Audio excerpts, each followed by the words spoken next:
Class 10th के जितने भी मेरे प्यारे विद्यार्थी 2023 बोर्ड एग्जाम की तैयारी कर रहे हैं, आज का यह वीडियो आप सभी के लिए मोस्ट इंपॉर्टेंट है, क्योंकि इस वीडियो में मैं लेकर के आ चुका हूं आप सभी के लिए हिंदी विषय का सबसे मोस्ट इंपॉर्टेंट गद्यांश और साथ ही साथ आपको बताऊंगा जो सबसे महत्वपूर्ण है पद्यांश।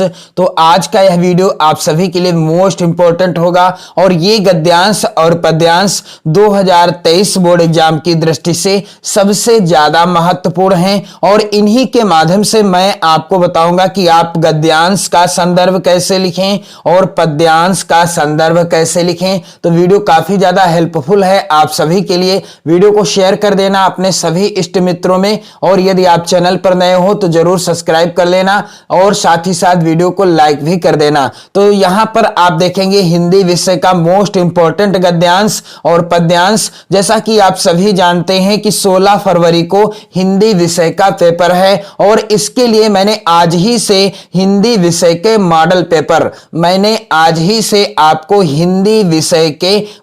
पेपर की वीडियो यानी मॉडल पेपर आपको प्रोवाइड करना स्टार्ट कर दिया है। अब आपको रोजाना हिंदी विषय का एक मॉडल पेपर की वीडियो देखने को मिलेगी और यदि आप इन्हीं मॉडल पेपर से ही तैयारी कर लोगे तो आप 70 में से 65 प्लस का स्कोर आराम से कर लोगे। तो आपके लिए ये सभी मॉडल पेपर सबसे ज्यादा महत्वपूर्ण हैं। बस आप चैनल के साथ जुड़े रहें और इन सभी मॉडल पेपर से रिलेटेड वीडियो जरूर देखें और शेयर कर दें अपने सभी मित्रों में और साथ ही इन मॉडल पेपर में जो प्रश्न पूछे गए हैं इन्हें भी आप तैयार कर लें। तो यहां पर है वेरी इंपॉर्टेंट गद्यांश। क्या है? जब एक बार मनुष्य अपना पैर कीचड़ में डाल देता है तब फिर यह नहीं देखता कि वह कहां और कैसी जगह पर पैर रखता है।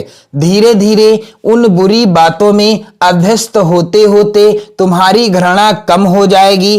पीछे तुम उनसे चिढ़ ना मालूम होगी, क्योंकि तुम यह सोचने लगोगे कि चिढ़ने की बात ही क्या है। तुम्हारा विवेक कुंठित हो जाएगा और तुम्हें भले बुरे की पहचान ना रह जाएगी। अंत में होते होते तुम भी बुराई के भक्त बन जाओगे। अतः हृदय को उज्जवल और निष्कलंक रखने का सबसे अच्छा उपाय यही है कि बुरी संगत की छूत से बचो। यह गद्यांश है और यह कई बार बोर्ड परीक्षाओं में आया है, इसलिए वेरी इंपॉर्टेंट है 2023 बोर्ड एग्जाम की दृष्टि से। पहला प्रश्न है गद्यांश का, प्रस्तुत गद्यांश का संदर्भ लिखिए। और दूसरा प्रश्न है रेखांकित अंश की व्याख्या कीजिए। तीसरा प्रश्न है कुसंगत में पड़े हुए मनुष्य के साथ क्या होता है। तो यहां पर पहला जो प्रश्न है प्रस्तुत गद्यांश का संदर्भ लिखिए। तो यह गद्यांश किस पाठ से है और इसके लेखक कौन है, संदर्भ आपको कैसे लिखना है। तो यहां पर आप सबसे पहले अपनी बोर्ड परीक्षा में क्या करिएगा, जिस भी गद्यांश का आप संदर्भ लिखेंगे यानी जिस गद्यांश के नीचे दिए गए प्रश्नों का आप उत्तर देंगे, उसको सबसे पहले आप संकेत के रूप में इस तरीके से, जैसे कि यहां पर मैं आपको बताने का प्रयास कर रहा हूं, इस तरीके से गद्यांश के शुरुआत के 2-3 शब्दों को और अंतिम के 2-3 शब्दों को जरूर लिख लेना काले पेन से। इससे क्या होगा, एग्जामिनर जब कॉपी आपकी चेक करेंगे तो उन्हें आसानी होगी, उन्हें एकदम कंफर्म हो जाएगा कि आपने उसी गद्यांश के प्रश्नों का उत्तर नीचे लिखा हुआ है। तो यहां पर जैसे कि यह गद्यांश है और इस गद्यांश के मैंने शुरुआती यानी शुरुआत के शब्दों को जैसे लिखा है जब एक बार मनुष्य, और अंतिम के शब्द क्या हैं, छूत से बचो। यहां पर अंतिम के शब्दों को भी लिख दिया है। बिल्कुल ऐसे आपको भी करना है। फिर इसके बाद संदर्भ क्या हो जाएगा, किस पाठ से लिया गया है और आपको बोर्ड परीक्षा में संदर्भ कैसे लिखना है। प्रस्तुत गद्यांश हमारी पाठ्य पुस्तक हिंदी आपको काले पेन से लिखना पड़ेगा कि गद्यखंड, गद्यांश गद्यखंड का भाग होता है और जो पद्यांश होता है वो काव्य खंड का भाग होता है। तो गद्यांश है, इसलिए गद्य खंड में संकलित किस पाठ से है? मित्रता नामक पाठ से है। पाठ का नाम आपको काले पेन से लिखना होगा और साथ ही साथ इसके लेखक कौन हैं? आचार्य रामचंद्र शुक्ल जी हैं। लेखक का नाम भी आपको काले पेन से ही लिखना है। तो इस तरीके से आप किसी भी पाठ के गद्यांश का संदर्भ लिख सकते हैं। बस आपको क्या बदलना होगा? प्रस्तुत गद्यांश हमारी पाठ्य पुस्तक हिंदी के गद्य खंड में संकलित, यहां पर मित्रता पाठ से है इसलिए मैंने मित्रता पाठ लिखा। यदि होता यह गद्यांश अजंता पाठ से या भारतीय संस्कृति नामक पाठ से, तो यहां पर क्या लिखा जाता? भारतीय संस्कृति या अजंता नामक पाठ से अवतरित है, जिसके लेखक अजंता नामक पाठ के लेखक कौन है? डॉक्टर भगवत शरण उपाध्याय जी। और भारतीय संस्कृति नामक पाठ के लेखक हैं डॉक्टर राजेंद्र प्रसाद जी। तो मात्र आपको पाठ का नाम और लेखक का नाम ही बदलना है, बाकी सेम इसी तरह से आप संदर्भ आसानी से लिख सकते हो। दूसरा प्रश्न है, इस गद्यांश के नीचे रेखांकित अंश की व्याख्या कीजिए। तो यहां पर आप देख सकते हो रेखांकित अंश क्या है? जब एक बार मनुष्य अपना पैर कीचड़ में डाल देता है तब फिर यह नहीं देखता कि वह कहां और कैसी जगह पर पैर रखता है।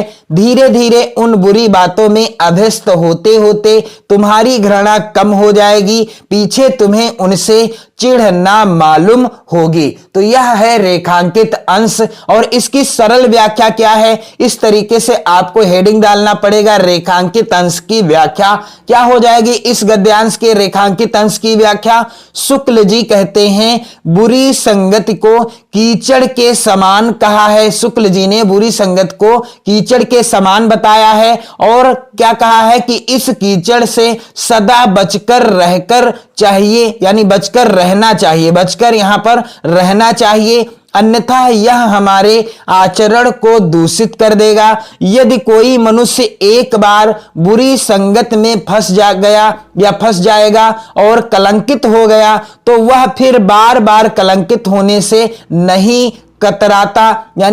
कतराता है और धीरे धीरे बुरी आदतों का अभ्यस्त हो जाता है और जब बुरी आदत बन जाती है तब वह उससे घृणा भी नहीं करता और ना बुरा कहने से चिढ़ता ही है। तो व्याख्या में आपको थोड़ा बहुत बढ़ा चढ़ा के लिखना होगा, यानी शब्दों को विस्तार से लिखना होगा, अर्थ लिखना होगा। इसके बाद अगला प्रश्न है, कुसंगत में पड़े व्यक्ति या मनुष्य के साथ क्या होता है? तो कुसंगत में पड़े व्यक्ति या मनुष्य के साथ क्या होता है? यहां पर लिखा है कि क्योंकि तुम यह सोचने लगोगे कि चिढ़ने की बात ही क्या है, तुम्हारा विवेक कुंठित हो जाएगा और तुम्हें भले बुरे की पहचान न रह जाएगी, अतः होते होते तुम भी बुराई के भक्त बन जाओगे। तो यह होता है जो कुसंगत में व्यक्ति पड़ जाता है उसके साथ क्या होता है। यहां पर आप देख सकते हैं कि कुसंगत में पड़े व्यक्ति या मनुष्य का विवेक कुंठित हो जाता है और उसे अपने भले बुरे की पहचान भी नहीं रह जाती, अंततः वह बुराई में ही आकंठ डूब जाता है। और इसके बाद यहां पर आप देख सकते हैं वेरी इंपॉर्टेंट पद्यांश जो कि आपकी बोर्ड परीक्षा की दृष्टि से सबसे ज्यादा महत्वपूर्ण है। क्या है? रानी मैं जानी अजानी महा पबिपाहन हूं ते कठोर हियो है, राजहू काज अकाज न जान्यो कहो तिय को जिन कान कियो है, ऐसी मनोहर मूर्तिये विछुरे कैसे प्रीतम लोग जियो है, आखिन में सखी राखिवे जोग इन्हें किम के वनवास दियो है। प्रस्तुत पद्यांश का पहला है प्रश्न, प्रस्तुत पद्यांश की ससंदर्भ हिंदी में व्याख्या कीजिए तथा काव्य सौंदर्य भी स्पष्ट कीजिए। यदि इस तरीके का प्रश्न आता है तो आपको पूरे पद्यांश की व्याख्या करनी होगी और यदि रेखा खींची हुई हो और पूछा जाए कि रेखांकित अंश की व्याख्या कर दिए तो आपको सिर्फ उसी की व्याख्या करनी होगी जहां पर रेखा खींची हुई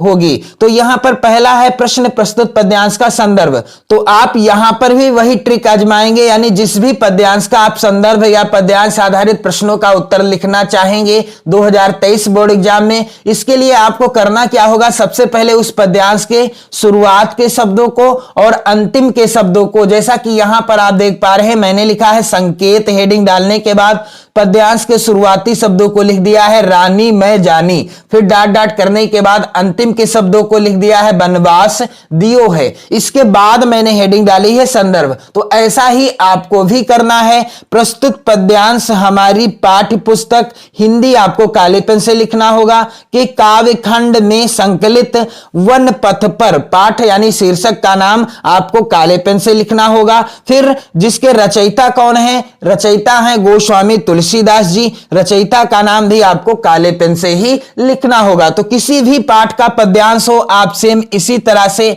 संदर्भ लिख सकेंगे, बस आपको पाठ का नाम बदलना होगा और रचयिता का नाम बदलना होगा। प्रस्तुत पद्यांश हमारी पाठ्य पुस्तक हिंदी के काव्य खंड में संकलित वन पथ पर शीर्षक पाठ से अवतरित है, जिसके रचयिता कौन है, गोस्वामी तुलसीदास जी हैं। आपको 2 नंबर पूरे मिल जाएंगे। इसके बाद इसकी व्याख्या क्या हो जाएगी, तो व्याख्या हेडिंग डालना है और क्या हो जाएगी व्याख्या कि रानी मैं जानी अजानी महा पबिपाहन हूं तो कठोर ही हो है।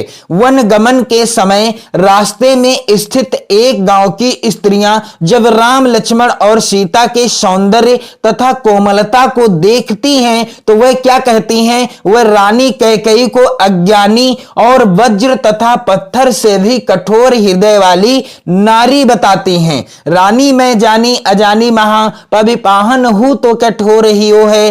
राजहु काज अकाज न जान्यो कह्यो तिय को जिन कान कियो है। क्योंकि उसे सुकुमार राजकुमारों को वनवास देते समय तनिक भी दया न आई। क्या कहती हैं वो स्त्रियां, कहती हैं कि क्योंकि उसे यानी कैकेयी को इन सुकुमार राजकुमारों को वनवास देते समय जरा भी दया नहीं आई और वह राजा राजहु काज या काज न जान्यो, वह राजा दशरथ को भी विवेकहीन समझकर पत्नी के कहे अनुसार कार्य करने वाला ही समझती हैं। राजहु काज या काज न जान्यो कह्यो तिय को जिन कान कियो है। आगे लिखा है ऐसी मनोहर मूर्ति ये बिछुरे कैसे प्रीतम लोग जियो है। आखिन में सखी राखिवे जोग इन्हें किम कह वनवास दियो है। क्या हो जाएगी व्याख्या मेरे प्यारे विद्यार्थियों, आप इस वीडियो को जरूर शेयर कर देना और वन पथ पर के जितने भी पद्यांश हैं सबकी वीडियो मैंने ऑलरेडी ही बना दी है, यानी सभी पद्यांशों को मैंने पढ़ा दिया है। आप चैनल की प्लेलिस्ट में देख सकते हो। यहां पर आगे हो जाएगी व्याख्या। वह राजा में उचित अनुचित के ज्ञान की कमी मानती हैं और उन्हें आश्चर्य है कि इन सुंदर मूर्तियों के बिछुड़ जाने पर, यानी इन सुंदर मूर्तियों से बिछुड़कर इनके प्रियजन कैसे जीवित रहेंगे। हे सखी ये तीनों तो आंखों में बसाने योग्य हैं।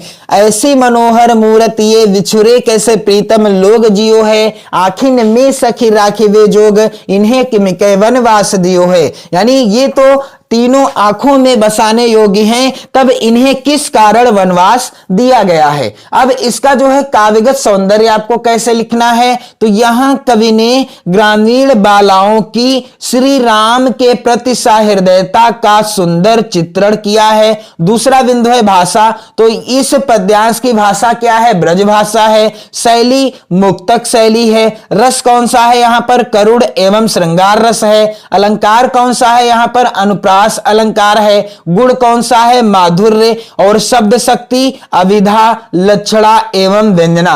अगला प्रश्न है गांव की स्त्रियां कैकेयी को अज्ञानी व कठोर क्यों बताती हैं, तो सिंपल सा उत्तर हो जाएगा कि गांव की स्त्रियां कैकेयी को अज्ञानी व कठोर इसलिए बताती हैं क्योंकि उसे सुकुमार राजकुमारों को वनवास देते समय थोड़ी सी भी दया न आई। अगला प्रश्न है पद्यांश का कि अजानी काज कान के तत्सम रूप लिखिए, तो बिल्कुल आसान सा उत्तर हो जाएगा कि अजानी का तत्सम क्या होगा, अज्ञानी हो जाएगा। काज का तत्सम है कार्य और कान का तत्सम है कर्ण। तो यदि पूरे पद्यांश की व्याख्या पूछता है आपसे बोर्ड परीक्षा में, तो आपको पूरे पद्यांश की व्याख्या और काव्यगत सौंदर्य लिखना होगा। और यदि रेखांकित अंश आ जाता है तो आपको सिर्फ रेखांकित अंश की ही व्याख्या लिखनी होगी। तो आपके 6 नंबर यहां से मैंने पक्के करा दिए हैं, 6 नंबर गद्यांश के और 6 नंबर पद्यांश के। और साथ ही आप चैनल के साथ जुड़े रहें। मैं रोजाना आपके लिए हिंदी का मॉडल पेपर प्रोवाइड करा रहा हूं। आप जरूर जुड़े रहें, वीडियो को शेयर भी करते रहें। 2023 बोर्ड एग्जाम की बेहतर तैयारी करने के लिए चैनल को जरूर सब्सक्राइब कर लें। पढ़ते रहें, मस्त रहें, स्वस्थ रहें। जय हिंद।